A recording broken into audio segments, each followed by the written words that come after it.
எல்லாரும் அப்படிதான் இருக்கிறோம். வசனத்தை ஞாபகம் வச்சு இந்த மாதத்துடைய வாக்குத்தத்த வசனத்தை எல்லாரும் ஒன்று சேர்ந்து எல்லாரும் சொல்லுங்க. அது போடுப்பாங்க.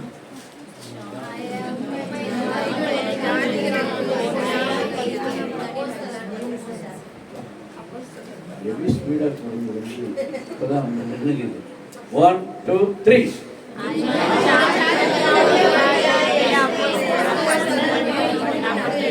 அந்த பக்கம் பிரதர்ஸ் சொல்றாங்க பாரு. என்ன நீங்க சொல்றது?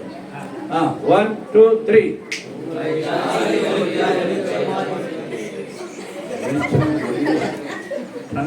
பண்ணிடுறாங்க. லைட்டுன்னு கூட சொல்லிடலாம். ஜாதிகளுக்கு லைட்டா வச்சு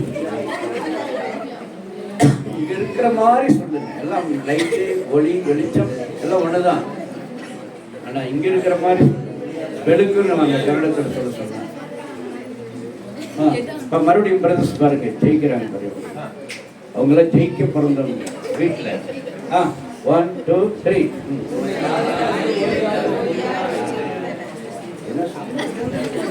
என்ன சொல்ல வர மாட்டேங்குது. இந்த பக்கம் மட்டும் சொல்லுங்க. பார்த்த படிங்க. பரவாயில்ல. எங்க பார்த்து போட்டு கொடுத்தோம் வர மாட்டேங்குதா?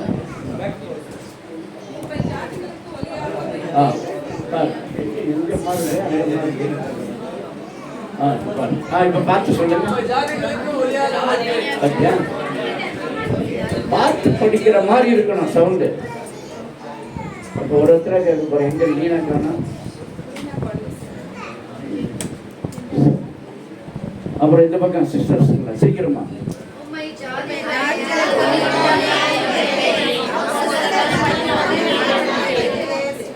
அடுத்த வாரம் இந்த மாதிரி டிஸ்பிளே பண்ண மாட்டோம் சொல்லுவீங்களா? அப்ப என்ன பண்ணணும்? மனப்பாடம் பண்ணணும். ஓகே. ஆண்டவர் உங்களை ஆசீர்வதிப்பாராக. இந்த வாரத்தினுடைய தலைப்பு கொஞ்சம் வித்தியாசமாக ராஜா புள்ளை மேய்ந்தார். என்ன இது தலைப்பு பாருங்க. யாருக்கெல்லாம் இது தெரியும்? கை வைத்து 1 2 அதான் இங்க தெரியுது. இதுவா இல்ல?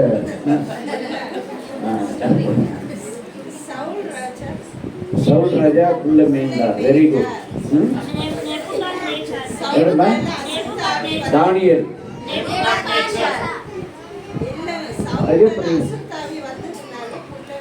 ஆமா, சூப்பரான ஆன்சர். அப்புறம் யாரு சொல்றீங்க? இந்த பக்கம் பிரதர்ஸ். பைபிளை தொட்டாதானே இங்க வந்த பிறகு பைபிள் தொட்டோம். நிறைய பேர் வாசிக்கிறாங்க. அதாவது ஒரு பாஸ்டர் பிரசங்கத்தில் பண்ணாரு. அந்த மாதிரி ஒரு வயதான ஆட்டுக்குட்டி பழி செலுத்தணும்னு சொன்னார். எங்க? எகிப்துல வேற இடத்துல சொல்றாரு.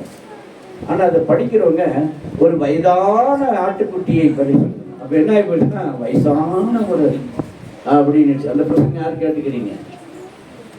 அது நம்ம அகத்தியன் பேசுற. போன வாரம் கூட பைபிள் படிச்சாங்க யாரோ ஒருத்தர். அது நான் அது மார்க் பண்ணி வைக்கல.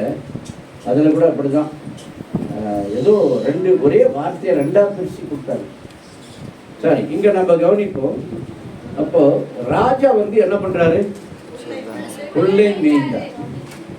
புல்லை சாப்பிடுற ஒரு ராஜா என்னெல்லாம் சாப்பிடுவார்? ராஜ போஜனமே வித்தியாசமா இருக்கும். சாலமோன் ராஜாவுக்கு ஒரு நாளைக்கு ஆகும் செலவு பயங்கரமா சொல்லப்பட்டது 4ஆம் புத்தகத்தில். அப்போ அவருக்கு மட்டும் இல்லை, அவரு அவ்வளோ சாப்பிட்றதில்ல, அவருடைய அரண்மனையில் அவ்வளோ செலவாகும். அவர் நிறைய தடவை மயிலெலாம் சாப்பிடுவார். இந்த மயிலெலாம் இந்திய நாட்டு மயில் ரொம்ப அவருக்கு தெரியும். இந்திய நாட்டிலேருந்து மயில் போகும். இந்த பட்டை லவங்கம் இதெல்லாமே இங்கிருந்து தான் கேரளா பக்கம் இருந்து தான் போனதாக சொல்லப்படுகிறது. ஒரு சரித்திரம் இந்தியாவிலிருந்து போனது பைபிள்லேயும் சொல்லுது. அதனால் பல நாடுகளில் இருந்து அவருக்கு ஏற்றுமதி உச்சிதமான பொருட்கள் கொண்டு போவாங்க. அந்த மாதிரி ராஜா ராஜ போஜனம் பயங்கரமாக இருக்கும்.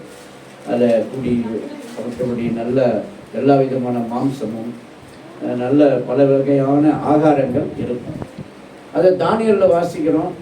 அவர் தானியலில் பார்க்கும்போது ராஜ போஜனம் போல் அவங்களுக்கு நல்ல ஆகாரம் கொடுக்குறாங்க. ஆனாலும் அவர் வேண்டான்றார். யார்? தானியலும் சாத்ராக் மேஷாக் ஆபத்நேகோ என்ற 3 பேரும் வேண்டான்னு சொல்லி அவங்கள போல் ஒரு 10 பேர்கிட்ட வேண்டான்னு சொல்லி